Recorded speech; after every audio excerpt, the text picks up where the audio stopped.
Shadow over Freddy's wyszło już jakiś czas temu, ale już w tej grze była zapowiedziana następna. Bez tytułu czy jakichś konkretnych detali, ale ta gra była już w pewien sposób zapowiedziana. Pokazany ten wideo teaser w ostatnim odcinku A Shadow over Freddy's, pokazany też drugi, taki poboczny teaser, który też ma swoją wartość i pomógł nam w rozwiązaniu późniejszych teaserów, ale do tego jeszcze dojdziemy. Gra nazywa się Pork Chops Adventure i na dobrą sprawę można by to nazywać Pop Goes Arcade 3. No z tym, że nie ma tutaj Pop Goesa nigdzie. Gra jest zrobiona przez programistę Pop Goes Arcade 1, Pop Goes Arcade 2 i widać, że jest stylizowana na tej grze. Możemy to nazwać fangame'em teaserowej gry innego fangame'a. To jest już coś głębszego niż fangame, jak to było we FNAF Worldzie. W przeciwieństwie do poprzednika, to tutaj jest platformówką, a nie grą RPG. W skrócie poruszam się prosiakiem Porkchopem i mamy 4 różne plansze do przejścia. Patrząc na gwiazdki wydaje się, że po 3 cele do wykonania na każdej z tych planszy. Jednym z nich może być na przykład zbieranie tych monet, jak jest pokazane tutaj. No i wszystko byłoby fajnie, gdyby nie to, że to jest fangame FNAFa. Gra jest żartobliwie nazwana jako miła, przyjazna, zabawna, podczas gdy teaserowana jest jako horror. Na stronie na GameJoltie jest hashtagowana jako horror. Więc to jest generalnie taka podstawowa idea tego, co się tutaj dzieje. Grasz w platformówkę na swojej konsoli Game Man, choć nie jest to do końca po kolei. Zacznijmy od teasera tej gry, bo on dosyć sporo nam pokazuje całej tej wizji. Link do trailera znajduje się w opisie i powinien się też pojawić w tym momencie na ekranie.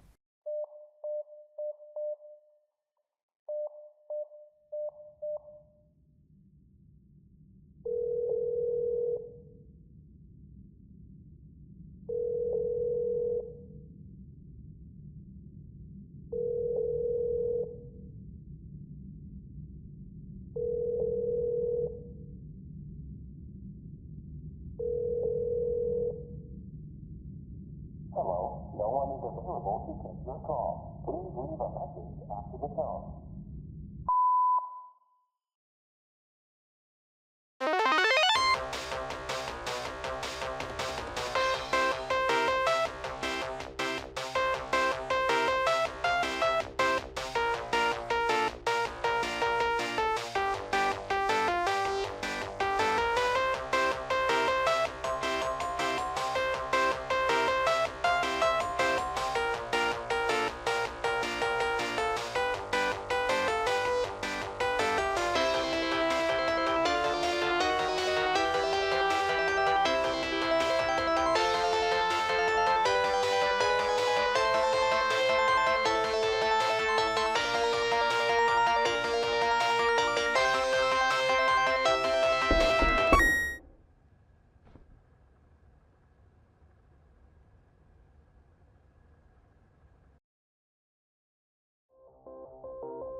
Powiem, że scena, w której ktoś puka za plecami i gracz się odwraca, tak we mnie osobiście mocno dosyć uderzyła, była bardzo fajna, taki plot twist na koniec.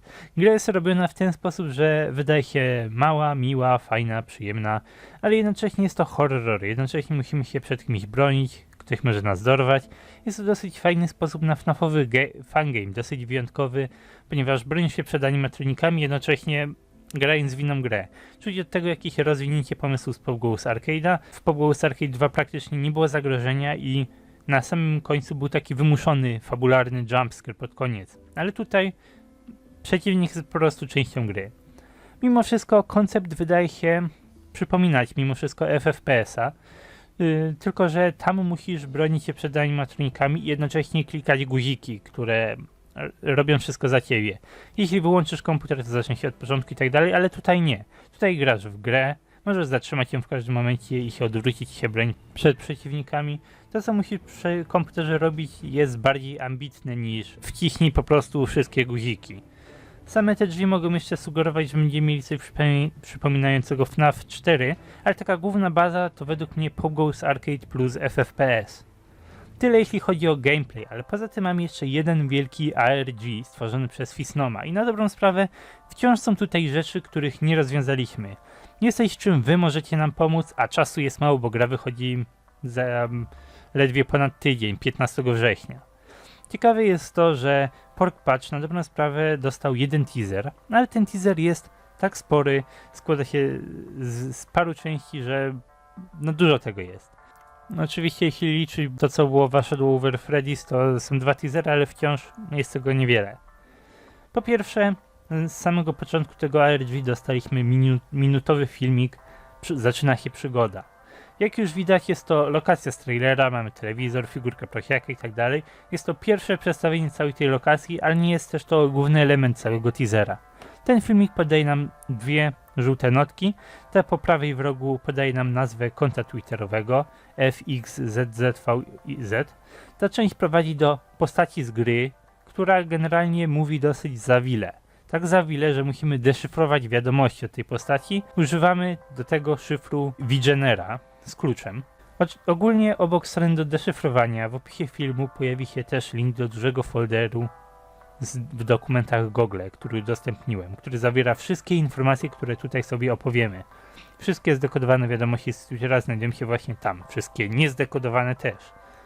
Wszystko jest tam zapisane po angielsku, żebym mógł to udostępniać szerzej niż tylko na kanale, ale cóż, jeśli nie radzisz sobie z językiem angielskim, to ciężko ci będzie zdekodować angielskie wiadomości, przysłuchiwać się angielskim słowom, rozwiązywać zagadki po angielsku i tak dalej.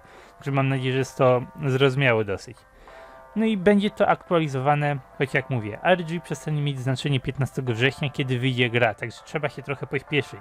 Jakoś długo to nie będzie ciągnięte.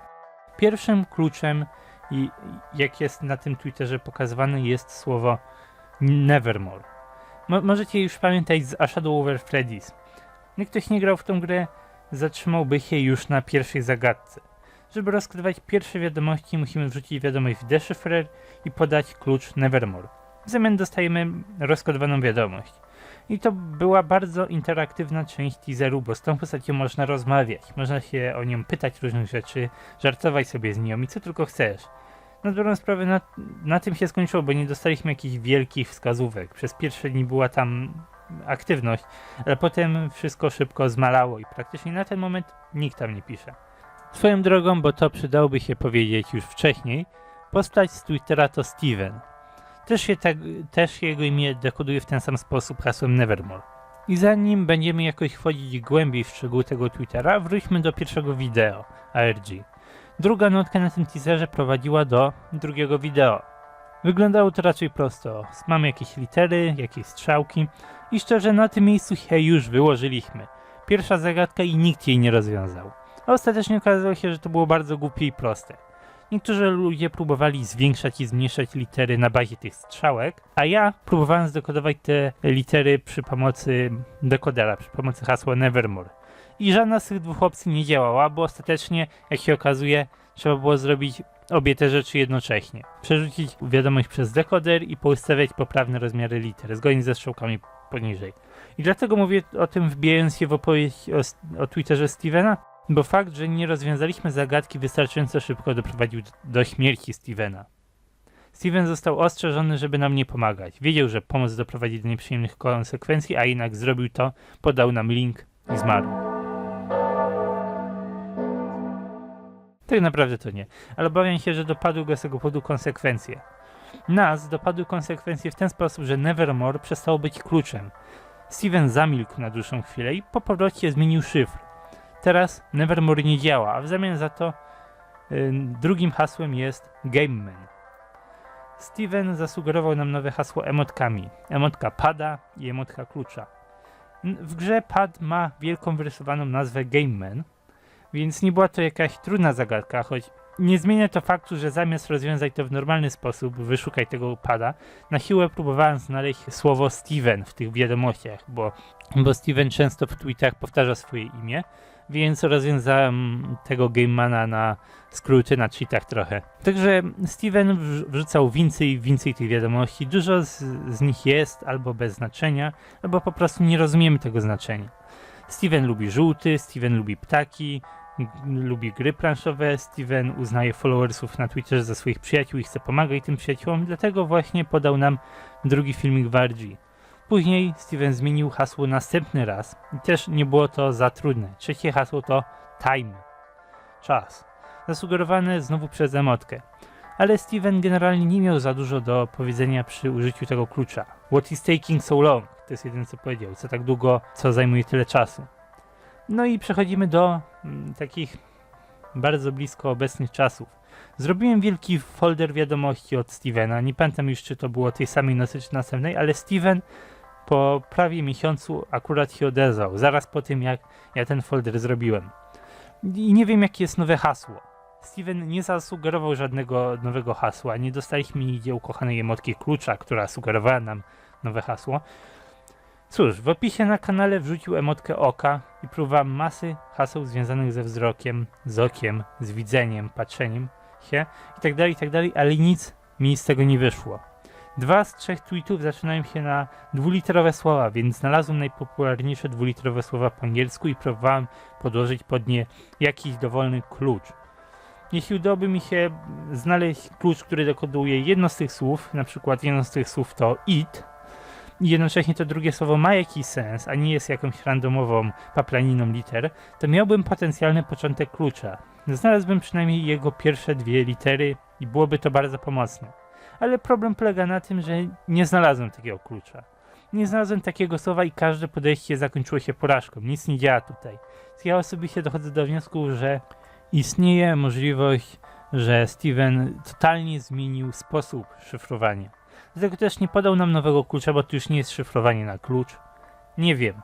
To jest miejsce, w którym ja obecnie stoję w miejscu. Nie wiem, o co chodzi z tymi 3 nowymi wiadomościami 2 września. Możecie sami zdekodować Stevena i jak już go zdekodujecie, spróbować z nim porozmawiać. Na pewno mile was przyjmie, chyba że nagle zmienia się jego osobowość w tych 3 nowych wiadomościach. Pamiętajcie, że żeby rozmawiać ze Stevenem, trzeba używać tego samego dekodera, którego on używa. Jeszcze trochę powiem na temat Twittera, ale na ten moment to mniej więcej tyle. Główne wyjaśnienie co i jak. Przejdźmy do drugiego wideo, w tym ARG. Znowu mamy tutaj 2 żółte kartki. Ta w prawym rogu podaje nam wiadomość zakodowaną hasłem GameMan. Znowu. Ta kartka po prostu podaje nam tytuł gry, Pork Chops Adventure. Na ten moment to praktycznie nic ważnego, ale kiedy ten film został odkryty, jeszcze nie znaliśmy prawdziwej nazwy tej gry, więc byłoby to dużym odkryciem. Niestety ja nie znalazłem hasła GameMan, zanim Fisnon wyjawił ten tytuł gry. Drugą rozwiązaną zagadką jest dźwięk z wideo. Ten dźwięk prowadzi nas do obrazu z SSTV. Trzeba ściągnąć z internetu dekoder do sygnału SSTV i teaser wygląda właśnie tak. Mamy tutaj dosyć dziwny opis rozsadzania czegoś, wypływania flaków, nie bardzo rozumiem, o co tutaj chodzi, a ponadto mamy hasło HS2. Oczywiście sam obraz też sugerował te drzwi, które pojawiają się później w trailerze. Poza tymi 2 cała reszta do tej pory jest zagadką. Jest notka, czyli kłódka 2541, czyli znowu jakiś szyfr, jakieś klucze, jakieś sekrety. Są 2 obrazy na ekranie na początku. Jeden, który podaje 3 litery i na końcu drugi, który podaje 4 litery.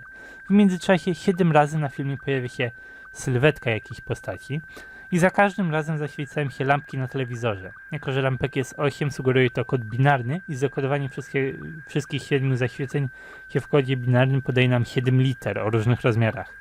Tym bardziej brzmi to jak kod binarny, jeśli zwrócimy uwagę na to, że w trailerze gry jest znacznie mniej tych lampek na telewizorze.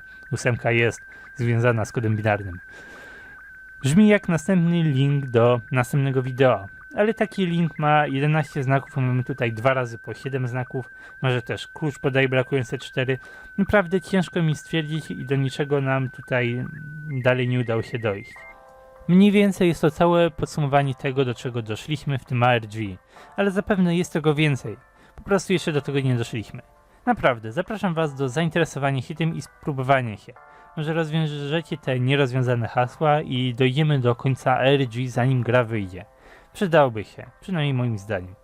Poza tym w międzyczasie tych zagadek dostaliśmy 2 informacje na Twitterze Stevena.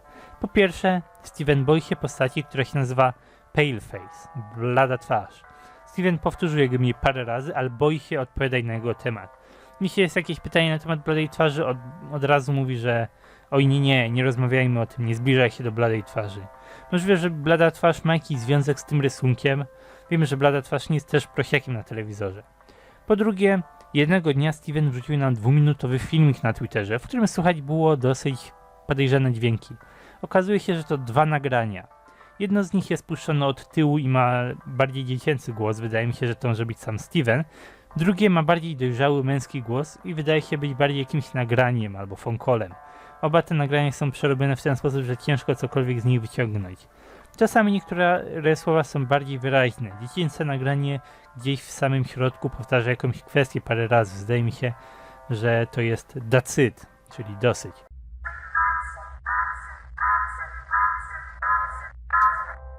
Pod koniec słyszę raczej wyraźne słowa, ale nie martw się Max, niedługo tam będę, do zobaczenia. Oczywiście nie jestem pewny, czy to są poprawne kwestie, ale to przynajmniej coś, co ja osobiście słyszę w nich.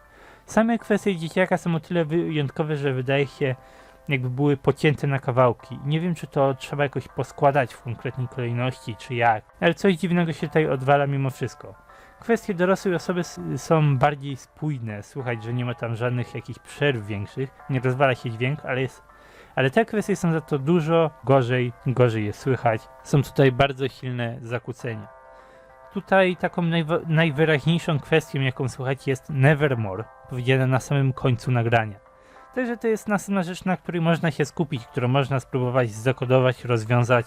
Także cóż, tak wygląda na ten moment Pork Chops Adventure. Gra się zapowiada ciekawie, choć jest jeszcze sporo rzeczy, które powinniśmy wiedzieć o tym fagame'ie, a jeszcze nie wiemy, więc jeśli jesteście w stanie rozwiązać cokolwiek w tym ARG, byłbym za to bardzo wdzięczny, naprawdę. Zapraszam do korzystania z tego mojego folderu googlowego. Jeśli macie coś do dodania, walcie śmiało. Rzućcie komentarz pod filmikiem, powiedzcie, co tam odkryliście. Tymczasem póki co, dziękuję wam za oglądanie i do zobaczenia w następnych odcinkach.